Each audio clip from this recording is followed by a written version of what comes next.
وريحته وطعمه وكل حاجة، وحتى اللون شوفوا عامل ازاي، ده طبعا من الكركم. جربوه وقولوا لي رأيكم ايه، وبالهنا والشفا. هنحضر توابل الجمبري. انا معايا 1.5 كيلو جمبري مغسول ومتصفي. اوكي، هحط عليه معلقة كبيرة كمون،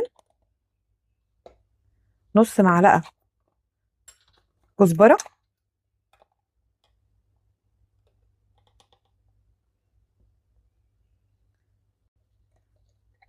ونص معلقة توم باودر مليانة، وبصل باودر يعني ربع معلقة تقريبا. بحط التوم ازيد شوية في الوصفة دي. شوية كركم صغيرين حوالي ربع معلقة برضو، بس بيديله لون حلو وطبعا قيمة غذائية. وانا على الجمبري البانيه بحب احط شوية كاري بدل الشطة.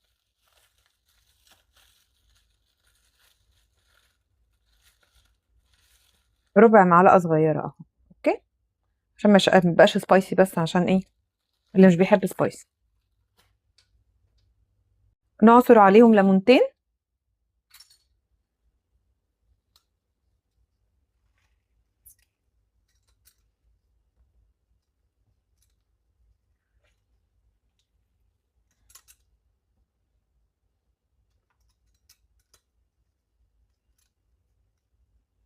وهحط عليهم معلقتين زيت، بلاش زيت كتير عشان ما يفصلش الكوتنج الدقيق او اللي هتحمره بيه عن الجمبري، ما يفصلش القشره بتاعت التحمير. اوكي، انا هحط معلقه واحده بس عشان تثبت التتبيله على الجمبري.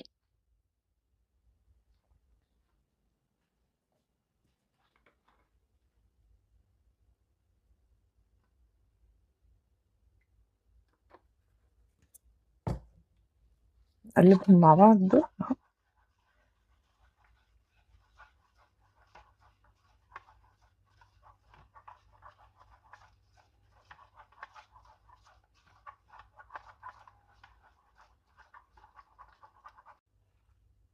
احط الجمبري عليهم.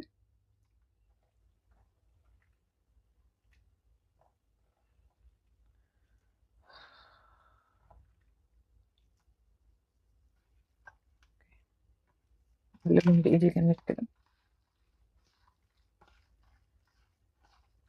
وهسيبهم في التتبيله دي حوالي ربع ساعه بس على ما احضر الخليط بتاع الدقيق. اوكي،